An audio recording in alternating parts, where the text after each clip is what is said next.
তৃতীয় বিয়ে করতে যাচ্ছেন শাকিব খান। পাত্রী পেশায় ডাক্তার, তবে কে সেই পাত্রী তা এখনো জানা যায়নি। এরই মধ্যে গুঞ্জন ওঠে অভিনেত্রী ও ডাক্তার মিষ্টি জান্নাতি নাকি সেই পাত্রী। বিষয়টি নিয়ে গণমাধ্যমে এই নায়িকা কথা বললেও স্পষ্ট করে কিছু জানাননি। আর এতেই চটে যান অভিনেতা ও উপস্থাপক শাহরিয়ার নাজিম জয়। শুরু হয় মিষ্টি জয়ের পাল্টাপাল্টি বক্তব্য ছড়া, আর সেগুলো থেকে বক্তব্য কেটে নিজেদের মতো করে ব্যবহার করছেন অনেকেই। বিষয়টি নিয়ে চটেছেন মিষ্টি জান্নাত।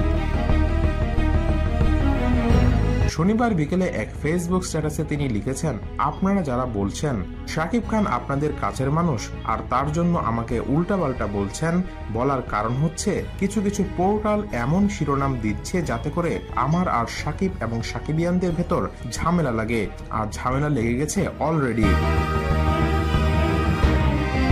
মিষ্টি জান্নাত আরও লিখেছেন, বিষয়গুলো আমি সবাইকে ক্লিয়ার করেছিলাম, কিন্তু তারা তাদের রিচ এবং ভিউ বাণিজ্য বাড়ানোর জন্য মজাদার ক্যাপশন দিচ্ছে, যা আমার একদমই পছন্দ হচ্ছে না।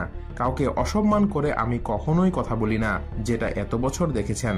আর শাকিব খানকে নিয়ে বরাবরই আমি পজিটিভ কথা বলেছি, দয়া করে কেটে কেটে কোনো ভিডিও ছাড়বেন না। এই অভিনেত্রী আরও লিখেছেন, খুব দ্রুতই আমি আমার অফিসে এই বিষয়গুলো নিয়ে একটা সংবাদ সম্মেলন করব, সেখানে সত্য মিথ্যা তুলে ধরব, সঙ্গে আমার দুজন আইনজীবীও থাকবেন। এরপরও যারা বাজে পোস্ট দেবে এবং আমাকে নিয়ে ভাইরাল হওয়ার চেষ্টা করবে তাদের আইনের আওতায় আনা হবে।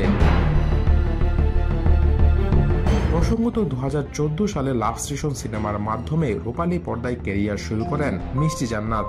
এরপর থেকে কাজ করে যাচ্ছেন নিয়মিত। অভিনেত্রী পরিচয়ের বাইরে তিনি একজন দন্ত চিকিৎসকও।